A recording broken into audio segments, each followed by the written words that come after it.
To magic words Malayalam ടോററ്റ് റീഡിംഗിലേക്ക് സ്വാഗതം. ഇന്ന് നമ്മൾ മാനിഫെസ്റ്റേഷൻ വീഡിയോ ആണ് ചെയ്യുന്നത്. ഇപ്പൊ നോ കോണ്ടാക്ട് സിറ്റുവേഷനുള്ള ആൾക്കാർ അല്ലെങ്കിൽ ലവ് ബ്രേക്കപ്പ് സിറ്റുവേഷനുള്ള വ്യക്തികൾക്കും വൺ സൈഡ് റിലേഷൻഷിപ്പിലുള്ളവർക്കൊക്കെ ഈ വീഡിയോ കാണാവുന്നതാണ്. നിങ്ങൾക്കിത് മാനിഫെസ്റ്റേഷൻ ആയിട്ട് വർക്ക് ആവും. നിങ്ങൾ വേറെ എന്തെങ്കിലും കാര്യത്തിൽ എൻഗേജ്ഡ് ആയിരിക്കുന്ന സമയത്ത് സൈഡായിട്ട് ഈ വീഡിയോ കാണരുത്. നിങ്ങളുടെ ഫുൾ കോൺസെൻട്രേഷൻ ഈ റീഡിങ്ങിന് നിങ്ങൾ കൊടുക്കേണ്ടതാണ്. അതുപോലെ തന്നെ ഇതെന്ന് പറഞ്ഞിട്ടുണ്ടെങ്കിൽ നമ്മൾ ഇതിലൊരു മാനിഫെസ്റ്റേഷൻ ട്രിക്കും അതുപോലെ തന്നെ നമ്മുടെ റീഡിങ്ങിലൂടെയുള്ള പോസിറ്റീവ് കാര്യങ്ങൾ, ഞാൻ റീഡിംഗ് പറയുമ്പോൾ ചിലപ്പോൾ സ്റ്റോറി ആയിരിക്കാം, അതല്ലെങ്കിൽ പോസിറ്റീവായിട്ടുള്ള കുറെ കാര്യങ്ങളായിരിക്കും ഈ റീഡിങ്ങിൽ ക്ലിയർ ചെയ്യുക. അപ്പൊ അത് മുഴുവൻ നിങ്ങൾ ആക്സെപ്റ്റ് ചെയ്യണം. അതിന് ഡൗട്ട്ഫുള്ളി തിങ്ക് ചെയ്യരുത്. ഞാൻ പറയുന്ന കാര്യങ്ങളെ നിങ്ങൾ അങ്ങനെ ഇമാജിൻ ചെയ്ത് അങ്ങ് ആക്സെപ്റ്റ് ചെയ്യുക. ആൻഡ് ദെൻ ഇവിടെ നമ്മൾ കളക്റ്റീവ് റീഡിംഗ് ആണ് ചെയ്യുന്നത്. ഇവിടെ നമുക്ക് തിരഞ്ഞെടുക്കേണ്ട കാര്യങ്ങളൊന്നുമില്ല. ജസ്റ്റ് നിങ്ങൾ ഇഷ്ടപ്പെടുന്ന വ്യക്തിയുടെ ഒരു പിക്ചർ മാത്രമേ നമുക്ക് ആവശ്യമുള്ളൂ. ജസ്റ്റ് നിങ്ങൾ ഇഷ്ടപ്പെടുന്ന വ്യക്തിയെ മനസ്സിൽ വിചാരിക്കുക, ദെൻ നമ്മളുടെ റീഡിംഗ് കേൾക്കുക. അപ്പൊ നമ്മൾ റീഡിംഗ് സ്റ്റാർട്ട് ചെയ്യാൻ പോവാണ്. ഇഷ്ടപ്പെടുന്ന വ്യക്തിയെ മനസ്സിലേക്ക് കൊണ്ടുവരാം കേട്ടോ.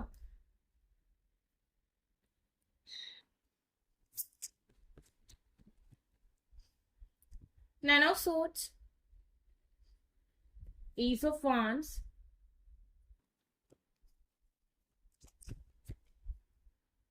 Justice, Knight of Coins,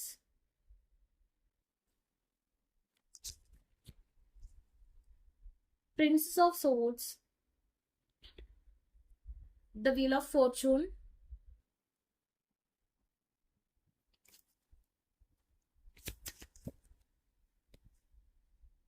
Four of Cups, Four of Coins. Taurus, Virgo, Capricorn energy highlight ചെയ്യുന്നുണ്ട് റിലേഷൻഷിപ്പില്. Two of Wands.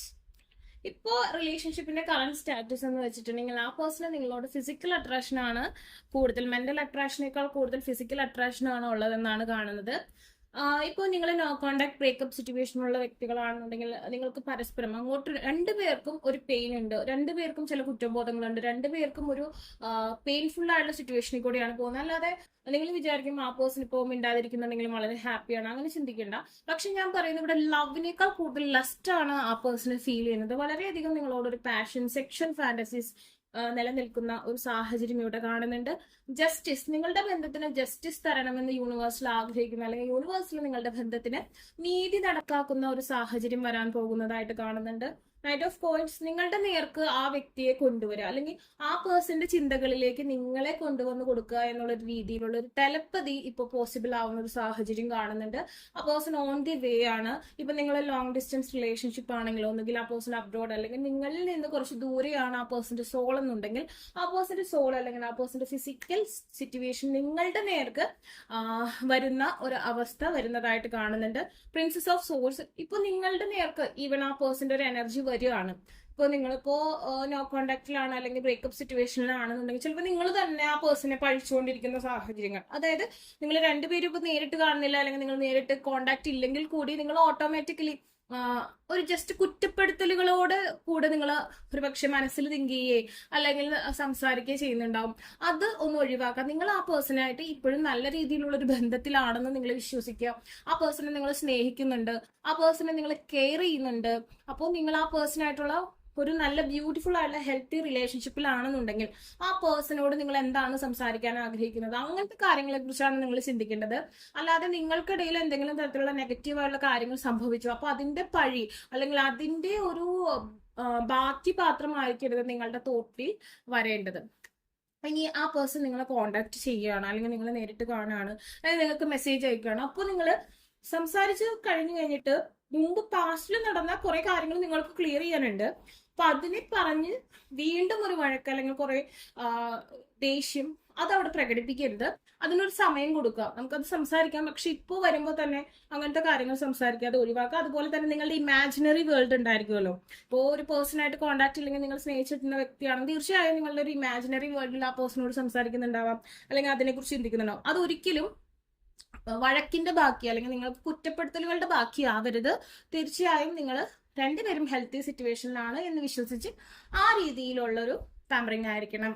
And then four of cups. Okay, നിങ്ങൾക്ക് രണ്ടുപേർക്കും ഡബിൾ ഡെസ്റ്റിനി ഉള്ള വ്യക്തികളാണ്. നിങ്ങൾ രണ്ടുപേർക്കും ഒന്നിൽ കൂടുതൽ ഡെസ്റ്റിനി പേഴ്സൺസ് ഉള്ള ആൾക്കാരാണ്. അതുകൊണ്ട് തന്നെ മറ്റുള്ള വ്യക്തികളുടെ മാനിഫെസ്റ്റേഷൻ, ഇപ്പൊ നിങ്ങൾക്ക് പോലും അറിയാതെ നിങ്ങളെ ആഗ്രഹിക്കുന്ന വ്യക്തികൾ ഉണ്ടാവാം, ആ പേഴ്സൺ ആഗ്രഹിക്കുന്ന വ്യക്തികൾ ഉണ്ടാവും, നിങ്ങൾക്ക് അറിയാൻ ആഗ്രഹിക്കുന്നവരും ഉണ്ടാവാം. അപ്പൊ അവരുടെ ഒരു മാനിഫെസ്റ്റേഷനും അവിടെ വർക്ക് ആയിക്കൊണ്ടിരിക്കുന്നു, അല്ലെങ്കിൽ അവരുടെ ഒരു പിടിവലിയിൽ കൂടെ ആ പേഴ്സന്റെ മൈൻഡ് ഇങ്ങനെ സ്റ്റക്ക് ആയിക്കൊണ്ടിരിക്കും. നിങ്ങളെ വേറൊരാൾ ആഗ്രഹിച്ചാലും ആ പേഴ്സണ് വേറെ ഒരാൾ ആഗ്രഹിച്ചാലും രണ്ടും സെയിം സിറ്റുവേഷൻ ആണ്. കാരണം അവരിങ്ങനെ പ്രേ ചെയ്തുകൊണ്ടിരിക്കുമ്പോൾ ഓട്ടോമാറ്റിക്കലി നിങ്ങളുടെ ബന്ധത്തിൽ ഒരു തരത്തിലുള്ള പ്രോബ്ലംസ് ക്രിയേറ്റ് ചെയ്യപ്പെടും. അപ്പൊ അങ്ങനത്തെ ഒരു സാഹചര്യം വരുന്നുണ്ട്. ആ പേഴ്സൺ എല്ലാ എനർജീസും ഓക്കെ, ഇപ്പോ റിലേഷൻഷിപ്പ്, അതുപോലെ തന്നെ കരിയർ, മണി, ഫാമിലി, എല്ലാം ഇമ്പോർട്ടൻ്റ് ആണ്. ഫാമിലി എന്ന് പറയുമ്പോൾ ആ പേഴ്സന്റെ പാരന്റ്സ് ഇൻക്ലൂഡഡ് ആയിട്ടുള്ള ആ ഒരു ഫാമിലി എല്ലാം തന്നെ ആ പേഴ്സൺ ഇൻക്ലൂഡഡ് ആണ്. എല്ലാം ഒരുമിച്ച് ഒരുപോലെ നിലനിൽക്കണം എന്ന് ആഗ്രഹിക്കുന്ന ഒരു വ്യക്തിയാണ്. അപ്പോൾ അതും ആ പേഴ്സണെ കൺഫ്യൂസ്ഡ് ആക്കുന്നുണ്ട്. ഇപ്പൊ നിങ്ങൾക്കിടയിൽ മതപരമായിട്ടുള്ള പ്രശ്നങ്ങളോ ഫാമിലി സ്റ്റാറ്റസ് പ്രോബ്ലംസോ ഉണ്ടെങ്കിൽ കുറച്ച് അധികം നിങ്ങൾ എഫേർട്ട് എടുക്കേണ്ട ഒരു സാഹചര്യമുണ്ട്. 2 of Wands ഞാൻ പറഞ്ഞു ഡബിൾ ഡെസ്റ്റിനിയാണ്. രണ്ടുപേരും ഡബിൾ ഡെസ്റ്റിനിയിലുള്ള വ്യക്തികളാണ്. രണ്ടുപേരെയും മറ്റു വ്യക്തികൾ ആഗ്രഹിക്കുന്ന സാഹചര്യം കാണുന്നുണ്ട്. And 4 of Wands it's A happy news. അതായത് നിങ്ങൾക്ക് രണ്ടുപേർക്കും വിവാഹത്തിനുള്ളൊരു ഡെസ്റ്റിനി ഉണ്ട്. പക്ഷെ ഞാൻ പറഞ്ഞു 50-50യിലാണ്. നിങ്ങൾക്ക് ഈ വീഡിയോ കാണുന്ന നിങ്ങൾക്കും വേറൊരാളുടെ ഡെസ്റ്റിനി കാണുന്നുണ്ട്, ആ വ്യക്തിക്കും വേറൊരാളുടെ ഡെസ്റ്റിനി കാണുന്നുണ്ട്. അപ്പൊ തീർച്ചയായും ഒരു 50-50യിൽ നിങ്ങൾക്ക് ഈ പേഴ്സണായിട്ട് ഒരു ഡെസ്റ്റിനി ഉണ്ട്. 5 of Swords. അപ്പൊ നിങ്ങൾ കുറച്ചധികം മാനിഫെസ്റ്റ് ചെയ്യുകയാണെങ്കിൽ ആ 50% എന്നുള്ളത് അത് ഹൈ ആയി 80% ഒക്കെ ആയിട്ട് വരാനുള്ള സാധ്യതയുണ്ട്. 5 of Swords ഓക്കെ, നിങ്ങളൊരു വഴക്കാളിയാണ്, അല്ലെങ്കിൽ വെറുതെ ചെറിയ കാര്യത്തിന് തന്നെ വഴക്കുകൾ ഉണ്ടാക്കുന്ന ഒരു വ്യക്തിയാണ് എന്നുള്ളൊരു തോട്ട് ആ പേഴ്സന്റെ ഉള്ളിലുള്ളതായിട്ട് കാണുന്നുണ്ട്. അപ്പൊ ഇനി കുറച്ച് പാഷനേറ്റ് ആയിട്ട്, കുറച്ച് റൊമാൻറ്റിക് ആയിട്ട് ബിഹേവ് ചെയ്യുക. വഴക്കുകൾക്ക് കുറച്ച് ഒരു സമയം കൊടുക്കും. ഇനി ഇപ്പോ ഒരു വഴക്ക് നിങ്ങളായിട്ട് ഉണ്ടാക്കാൻ പാടില്ല എന്നാണ് എനർജീസ് കാണിക്കുന്നത്. ഓക്കെ,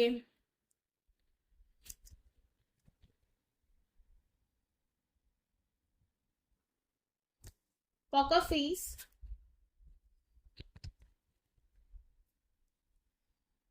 സൺഗ്ലാസസ്,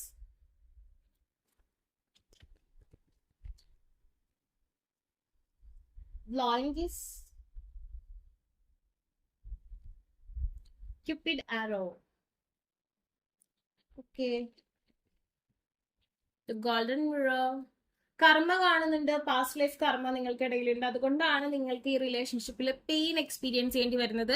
കാർമിക് സിറ്റുവേഷൻ ഉള്ള വ്യക്തികൾക്ക് തീർച്ചയായും സ്പെൽസ് യൂസ് ചെയ്യേണ്ട സാഹചര്യങ്ങൾ വരുന്നതായിട്ട് കാണും. നിങ്ങളുടെ ഓറ ചെക്ക് ചെയ്തിട്ട് അതിനനുയോജ്യമായ സ്പെൽസ് യൂസ് ചെയ്താൽ നിങ്ങളുടെ കർമ്മ ഒരു പരിധി വരെ ഹീലാവും. ഭയങ്കര ഹെവി കർമ്മയുള്ളവർക്കല്ല, ഒരു കുറച്ച് കാർമിക് സിറ്റുവേഷൻ ഉള്ളതാണെന്നുണ്ടെങ്കിൽ അത് ഹീലായി നിങ്ങളുടെ കർമ്മ മാറി നിങ്ങൾക്ക് ഒന്നാവാൻ പറ്റും. ഭയങ്കര ഹെവി ആയിട്ടുള്ള കർമ്മയുള്ളവർക്ക് ഡിഫിക്കൽട്ടീസ് ഉണ്ടാവാം. എല്ലാവരുടെ കാര്യമല്ല പറഞ്ഞാൽ, എന്നാലും കുറച്ച് പേർക്കെങ്കിലും ഇവിടെ ഒരു പാസ്റ്റ് ലൈഫ് കർമ്മ നിങ്ങളെ ലോക്ക് ചെയ്യുന്നതായിട്ട് കാണുന്നുണ്ട്. അതുകൊണ്ടാണ് പാസ്റ്റ് ലൈഫ് പേഴ്സണും ഈ കറന്റ് ലൈഫ് പേഴ്സണും നിങ്ങൾക്കിടയിൽ ഡെസ്റ്റിനി ആയിട്ട് വരുന്നത്. ഇതൊരു ചാൻസ് ആണ്. നിങ്ങൾ കുറച്ച് റിസ്ക് ഒക്കെ ഈ റിലേഷൻഷിപ്പിലുണ്ട്. കർമ്മയുണ്ടെന്ന് ഞാൻ പറഞ്ഞല്ലോ. No showing hand and gambling. നിങ്ങൾ ഈ ബന്ധം തീർച്ചയായും ആഗ്രഹിക്കുന്നുണ്ടെങ്കിൽ നിങ്ങൾ ഇതിനു വേണ്ടി എഫേർട്ട് എടുത്തേ പറ്റൂ. അല്ലെങ്കിൽ ആസ് യൂഷ്വൽ നിങ്ങളുടെ ബന്ധം ഹീലാവും എന്ന് നിങ്ങൾ വിചാരിക്കരുത്. നിങ്ങളുടെ ബന്ധം നിങ്ങൾ ദൃഢപ്പെടുത്തണമെന്നുണ്ടെങ്കിൽ ഞാൻ പറഞ്ഞ പോലെ പോസിറ്റീവ്ലി മാത്രം തിങ്ക് ചെയ്യുക. നെഗറ്റീവായിട്ടുള്ള ഒരു ഇമേജും അല്ലെങ്കിൽ ഒരു കാര്യവും കുറച്ച് നാളത്തേക്കെങ്കിലും നിങ്ങൾ ക്രിയേറ്റ് ചെയ്യാതിരിക്കുക. അതുപോലെ തന്നെ നിങ്ങളുടെ ഗുഡ് ലുക്കിംഗ് ഫോട്ടോസ് ഒക്കെ കാര്യങ്ങൾ സോഷ്യൽ മീഡിയയിലൊക്കെ അപ്ലോഡ് ചെയ്യുക. ബിക്കോസ് ആ പേഴ്സൺ നിങ്ങളെ സ്പൈ ചെയ്യുന്നുണ്ട്, അല്ലെങ്കിൽ ആ പേഴ്സന്റെ ഫ്രണ്ട്സോ ആരെങ്കിലും ഒക്കെ നിങ്ങളുടെ ഫോട്ടോസും കാര്യങ്ങളൊക്കെ ആ പേഴ്സണിലേക്ക് കൊണ്ടെത്തിക്കുന്നുണ്ട്. സോ നിങ്ങളോട് വല്ലാത്ത ഫിസിക്കൽ അട്രാക്ഷൻ സ്റ്റിൽ നിലനിൽക്കുന്നത് കൊണ്ട് തന്നെ നിങ്ങളുടെ ഫോട്ടോസ് കാണുമ്പോൾ ആ പേഴ്സണ് വല്ലാത്ത അട്രാക്ഷൻ നിങ്ങളോട് ഫീൽ ചെയ്യും. അപ്പോൾ നിങ്ങൾ കുറച്ച് ഗുഡ് ലുക്കിംഗ് ആയിട്ടുള്ള ഫോട്ടോസ്, ഹാപ്പി ആയിട്ട് നിൽക്കുന്നു, സാഡ് ആയിട്ടുള്ള ഇമേജ് അല്ല, സ്റ്റാറ്റസ് അല്ല, ഹാപ്പി ആയിട്ടുള്ള ഫോട്ടോസും കാര്യങ്ങളൊക്കെ അപ്ലോഡ് ചെയ്യുന്നത് നിങ്ങളുടെ ബന്ധത്തിന് ഗുണം ചെയ്യും. And then still unconditional love, giving and receiving, fairness and love and affection and return situation. നിങ്ങളിപ്പോൾ എത്രയൊക്കെ ആ പേഴ്സണെ കുറ്റപ്പെടുത്തിയാലും നിങ്ങൾ ആ പേഴ്സണെ സ്നേഹിക്കുന്നുണ്ടാവും. അതേപോലെ തന്നെ നിങ്ങൾ എത്രയൊക്കെ ആ പേഴ്സൺ നെഗറ്റീവായിട്ട് തിങ്ക് ചെയ്യാൻ ശ്രമിച്ചാൽ ആ പേഴ്സൺ നിങ്ങളെ സ്നേഹിക്കുന്നുണ്ട്. ആ പേഴ്സൺ ഒരുപാട് ക്യൂപ്പിഡ് ആരോസ് ആണ്. ഇറ്റ്സ് ലൈക്ക് കാമദേവന്റെ കാമബാണം കണക്കെ എന്തോ ഒന്ന് നിങ്ങളെ രണ്ടുപേരും പരസ്പരം പിടിച്ച് അടുപ്പിക്കുന്നു. Have faith, love is coming, surprise, invitation and struck by love ആണ് കാണിക്കുന്നത്. ദാറ്റ് മീൻസ് നമുക്ക് നിങ്ങൾക്ക് വിശ്വസിക്കാം, ഉറച്ചു വിശ്വസിക്കാം, ഈ ബന്ധത്തില് ഇപ്പോഴും ചാൻസസ് ഉണ്ട്, ഇപ്പോഴും ഒന്നും എൻഡ് ആയിട്ടില്ല. ഇവിടെ ഇപ്പൊ എക്സിസ്റ്റ് ചെയ്യുന്നത്, ഹൈലൈറ്റ് ആയിട്ട് നിൽക്കുന്നത് ലസ്റ്റ് ആണ്, സെക്ഷൽ ഫാന്റസീസ് ആണ്, ബിക്കോസ് ദ ക്യൂപ്പിഡ് ആരോ. അതായത് ആ ഒരു ഫിസിക്കൽ ആയിട്ടുള്ള ഇന്റിമസിക്കാണ് ഇവിടെ പ്രാധാന്യം. നിങ്ങളുടെ കിസ്സസ്, സ്റ്റിൽ സെക്ഷൽ ആയിട്ടുള്ള കാര്യങ്ങളെ കുറിച്ചൊക്കെ ആ പേഴ്സൺ ഇപ്പോഴും ഇമാജിൻ ചെയ്യുന്നുണ്ട്. നിങ്ങൾ വളരെ ഹോട്ടാണ്, സെക്സി ആണ്, അങ്ങനെയൊക്കെയാണ് ആ പേഴ്സന്റെ മനസ്സിൽ ഇപ്പോഴും വന്നുകൊണ്ടിരിക്കുന്നത്. അതുകൊണ്ട് തന്നെ നിങ്ങളെ വിട്ടുകളയുക എന്നുള്ളത് വലിയ പാടാണ്. അപ്പോ പ്രണയത്തില് സൗന്ദര്യം അല്ലെങ്കിൽ ഫിസിക്കൽ ആയിട്ടുള്ള കാര്യങ്ങൾക്ക് പ്രാധാന്യം ഉണ്ടോ എന്ന് വെച്ചാൽ തീർച്ചയായും പ്രാധാന്യമുണ്ട്. അറ്റ് എ ടൈം ഓരോ വ്യക്തികളുടെ കണ്ണിലും ഓരോ തരത്തിലാണ് സൗന്ദര്യം നിൽക്കുന്നത്. അപ്പൊ എല്ലാവരും ബ്യൂട്ടിഫുൾ ആണ്, ബട്ട് നമ്മൾ അതിനെ ഒന്നും കൂടി എൻഹാൻസ് ചെയ്യണം, അല്ലെങ്കിൽ നമ്മൾ ഒന്നും കൂടി അതിനെ പ്രൊമോട്ട് ചെയ്യാൻ ശ്രമിച്ചുകൊണ്ടിരിക്കണം. അല്ലാതെ വേറെ എന്തെങ്കിലും കാര്യത്തിൽ സ്റ്റക്കായി വിഷമിച്ചിരിക്കുകയല്ല ചെയ്യേണ്ടത്. നിങ്ങളിപ്പോ ഒരു ഹെൽത്തി റിലേഷൻഷിപ്പിലാണ്, അപ്പോൾ ആ പേഴ്സണോട് എങ്ങനെയായിരിക്കും അതുപോലെ നിങ്ങൾ മൈൻഡിൽ കാൽക്കുലേറ്റ് ചെയ്ത് വെക്കുക. അതുപോലെ തന്നെ നിങ്ങളുടെ കരിയർ, നിങ്ങളുടെ സ്റ്റൈൽ, നിങ്ങളുടെ ഹെൽത്ത്, ഇതിനൊക്കെ നിങ്ങൾ കുറച്ചും കൂടി നല്ലതായിട്ട് ഡെവലപ്പ് ചെയ്ത് കൊണ്ടുവരിക. അപ്പോൾ നിങ്ങളോട് ഓട്ടോമാറ്റിക്കലി മറ്റൊരാൾക്ക് വല്ലാത്തൊരു അട്രാക്ഷൻ ഫീൽ ചെയ്യും. അതുപോലെ തന്നെ നമ്മളുടെ ലവിന്റെ ബ്രേസ്ലെറ്റ് ഉണ്ട്. നമ്മുടെ ലവിന്റെ ബ്രേസ്ലെറ്റ് നിങ്ങളുടെ മാനിഫെസ്റ്റേഷൻസിനെ സപ്പോർട്ട് ചെയ്യും. നിങ്ങളുടെ ലവിൽ, അതായത് നിങ്ങൾ ലവ് ആയിട്ട് അട്രാക്ട് ചെയ്യുന്ന സെൽഫ് ലവ് ഇൻക്രീസ് ചെയ്യാൻ, ബ്ലഡ് ഫ്ലോ നല്ല രീതിയിൽ വർക്ക് ആവാൻ, ഹാർട്ട് ചക്ര ആക്ടിവേഷൻ ഉള്ളത്. അതുപോലെ തന്നെ നമ്മൾ മാനിഫെസ്റ്റേഷൻ, ലവിന്റെ മാനിഫെസ്റ്റേഷൻ ചെയ്യുമ്പോൾ അതിനെ സപ്പോർട്ട് ചെയ്യാൻ, അതുപോലെ നമ്മളുടെ പോസിറ്റീവ് തോട്ട്സ്, നിങ്ങളുടെ പാർട്ട്ണർ പങ്കാളിയുമായുള്ള പോസിറ്റീവ് തോട്ട്സ് ഒക്കെ എൻഹാൻസ് ചെയ്യാനൊക്കെ ഹെൽപ്പ് ചെയ്യുന്ന ബ്രേസ്ലെറ്റ് ആണ് നമ്മുടെ കയ്യിൽ അവൈലബിൾ ആണ്. ആവശ്യമുള്ളവർ വാട്സപ്പിൽ മെസ്സേജ് ചെയ്താൽ മതി. ഒരുപാട് സപ്പോർട്ട് ചെയ്യും കേട്ടോ. ഇന്നാള് ഒരു കുട്ടി മെസ്സേജ് അയച്ചിരുന്ന ആളുടെ നമ്മുടെ ബ്രേസ്ലെറ്റ് യൂസ് ചെയ്തതിന് ശേഷം റീകൺസിലേഷൻ ആയെന്നുള്ളത്. ഞാൻ റീകൺസിലേഷൻ എന്നല്ല ഓഫർ ചെയ്യുന്നത്, നിങ്ങളുടെ ലവിനെ അത് സപ്പോർട്ട് ചെയ്യും. ഓക്കെ, നിങ്ങളുടെ സിറ്റുവേഷനിലെ ലവ് എന്ന് പറയുന്ന എലമെന്റിനെ, ഹാർട്ട് ചക്രനെ വല്ലാതെ സപ്പോർട്ട് ചെയ്യുന്ന ബ്രേസ്ലെറ്റ് ഞാൻ പേഴ്സണലി പറഞ്ഞു ചെയ്യിപ്പിച്ച ബ്രേസ്ലെറ്റ് ആണ്. ഓക്കെ, ആൻഡ് ദെൻ നമ്മുടെ കയ്യിൽ പ്രോസ്പെരിറ്റിയുടെ ബ്രേസ്ലെറ്റും ഉണ്ട് കേട്ടോ. ഓക്കെ,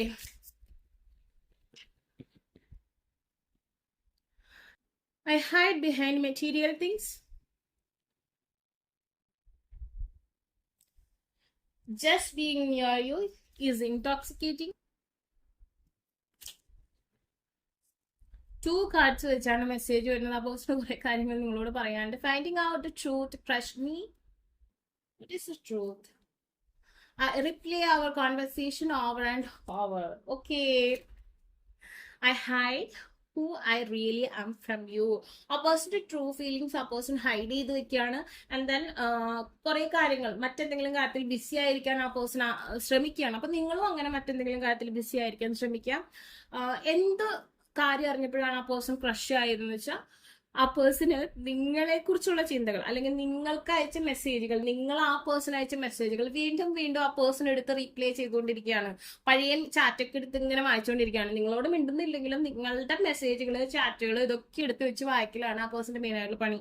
അപ്പൊ അത് അല്ലെങ്കിൽ വോയിസ് മെസ്സേജുകളൊക്കെ നോക്കുന്നുണ്ട്. ബിക്കോസ് ആ പേഴ്സൺ സ്റ്റിൽ ആ മെമ്മറികൾ ആ പേഴ്സണെ വീണ്ടും ജീവിക്കാൻ പ്രേരിപ്പിക്കുന്നു എന്ന് പറയുന്ന പോലെ. Just being near you is intoxication. ആ പേഴ്സന്റെ ലൈഫിലുള്ള എല്ലാ ടോക്സിനായിട്ടുള്ള, അതായത് നെഗറ്റീവ് ആയിട്ടുള്ള സമ്മർദ്ദങ്ങളെയും ഇല്ലാതാക്കാൻ നിങ്ങളുമായിട്ടുള്ള സാമീപ്യം ആ പേഴ്സണെ ഹെൽപ്പ് ചെയ്തിരുന്നു, ആ പേഴ്സണെ ഹാപ്പിനെസ് കൊടുത്തിരുന്നു. സോ അതുകൊണ്ടായിരിക്കാം പഴയ ചാറ്റുകളൊക്കെ എടുത്ത് റീപ്ലേ ചെയ്യുന്നത്.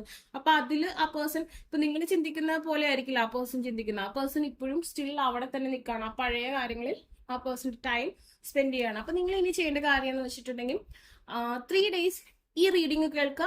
സെയിം ഞാൻ ഈ പറയുന്ന കാര്യങ്ങൾ, ആ പേഴ്സന്റെ ഫോട്ടോ മൊബൈലിൽ എടുക്കുക. നിങ്ങൾ മൊബൈലിൽ ആ പേഴ്സന്റെ ഗുഡ് ലുക്കിംഗ് സ്മൈലി ആയിട്ടുള്ള ഒരു ഫോട്ടോ എടുത്ത് വെക്കുക. എന്നിട്ട് പറയാം, ഞാൻ നിന്നെ ഒരുപാട് സ്നേഹിക്കുന്നുണ്ട്. ഓക്കെ, ജസ്റ്റ് നിങ്ങൾ ആ പേഴ്സന്റെ ആ ഒരു ഇമേജ് എടുത്ത് നോക്കിയിട്ട് പറയാം, ഞാൻ നിന്നെ ഒരുപാട്, കണ്ണ് തുറന്ന് വെച്ച് തന്നെ ആ പേഴ്സന്റെ കണ്ണുകളിലേക്ക് നോക്കി തന്നെ പറയാട്ടോ, ഞാൻ നിന്നെ ഒരുപാട് സ്നേഹിക്കുന്നുണ്ട്. ഈ എന്നോ നിങ്ങൾ എന്താണോ ആ പേഴ്സനെ വിളിക്കുന്നത് അതവിടെ സ്പെസിഫൈ ചെയ്യാം. ഞാൻ ഒരുപാട് സ്നേഹിക്കുന്നുണ്ട്, നീയും എന്നെ അതുപോലെ സ്നേഹിക്കുന്നുണ്ടെന്ന് എനിക്കറിയാം. നമ്മൾ രണ്ടുപേരും പിരിയാനാവാത്ത വണ്ണം അടുത്തവരാണ്. അതുകൊണ്ട് തന്നെ നമ്മൾ ഒരിക്കലും പിരിയില്ല. നമ്മൾ രണ്ടുപേരും എത്രയും പെട്ടെന്ന് തന്നെ വിവാഹിതരാവുന്നതാണ്. നമ്മൾ രണ്ടുപേരും ഒരുമിച്ച് ഒരു ബ്യൂട്ടിഫുൾ ആയിട്ടുള്ള ലൈഫ് നമ്മൾ സ്വപ്നം കണ്ടതുപോലുള്ളത് സംഭവിക്കാൻ പോകുന്നു. ഒന്നുകൊണ്ടും പേടിക്കേണ്ട കാര്യമില്ല. ഞാൻ എന്നും നിന്റെ കൂടെയുണ്ട്. നീ എന്നും എൻ്റെ കൂടെ ഉണ്ടാവുമെന്ന് ഞാൻ ഉറച്ചു വിശ്വസിക്കുന്നു. നമുക്ക് ഒരുമിച്ച് യൂണിവേഴ്സിൽ ഒരു വാതിൽ തുറന്നു തരുന്നു. നമ്മൾ രണ്ടുപേരും ഒരുമിച്ച് സന്തോഷത്തോടെ നമ്മൾ ആഗ്രഹിച്ച രീതിയിലുള്ള ഒരു ജീവിതം മുന്നോട്ട് കൊണ്ടുപോകും. ഇത് ഉറപ്പാണ്. അതിലൊരു സംശയവും താങ്കൾ അല്ലെങ്കിൽ നീ പ്രകടിപ്പിക്കേണ്ട ആവശ്യമില്ല. ബിക്കോസ് ഞാൻ അത്ര കണ്ട് നിന്നെ സ്നേഹിക്കുന്നു, നീ അത്ര കണ്ട് എന്നെ സ്നേഹിക്കുന്നു. ഓക്കെ, ഇത് നിങ്ങൾ പറയാം. ആൻഡ് ദെൻ ആളെ നോക്കി ഒന്ന് ചിരിക്കുക. അത്രയേ ഉള്ളൂ. ഈ റീഡിങ് കണ്ടതിന് ശേഷമാണ് ഇത് ചെയ്യേണ്ടത്. 3 days ഓവർനൈറ്റ് ചെയ്യണം. അതായത് കിടക്കുന്നതിന് മുമ്പ് നിങ്ങളിത് ചെയ്യാം. ഓക്കെ, അപ്പൊ നിങ്ങളുടെ 3 daysനുള്ളിൽ തന്നെ നിങ്ങളുടെ റീകൺസിലിയേഷൻ പോസിബിൾ ആവുന്നതാണ്. നമുക്ക് പരിഭവങ്ങളും പരാതികളും ഒന്നുമില്ല. ഓൺലി ലവ് മാത്രമേ ഉള്ളൂ. ഓക്കെ, ഇത് പറഞ്ഞുകൊണ്ട് പിന്നെയും കുറ്റപ്പെടുത്തുക, വിഷമിക്കുക, അതല്ല. നമ്മൾ പറഞ്ഞത് പോസിറ്റീവ്ലി തന്നെ ആയിരിക്കണം. നമുക്ക് അത് തന്നെ ഫോളോ ചെയ്യാനും പറ്റണം. ഓക്കെ, അപ്പൊ നിങ്ങൾക്ക് വീഡിയോ ഇഷ്ടമായെങ്കിൽ ലൈക്ക് ചെയ്യുക, ഷെയർ ചെയ്യുക, സബ്സ്ക്രൈബ് ചെയ്യുക. ആർക്കെങ്കിലും പേഴ്സണൽ റീഡിംഗ് ആവശ്യമായിട്ടുണ്ടെങ്കിൽ ഡിസ്ക്രിപ്ഷൻ ബോക്സിൽ ഇൻസ്റ്റാഗ്രാമിനെ വാട്സപ്പിൽ ഇങ്ങോട്ട്. ബൈ.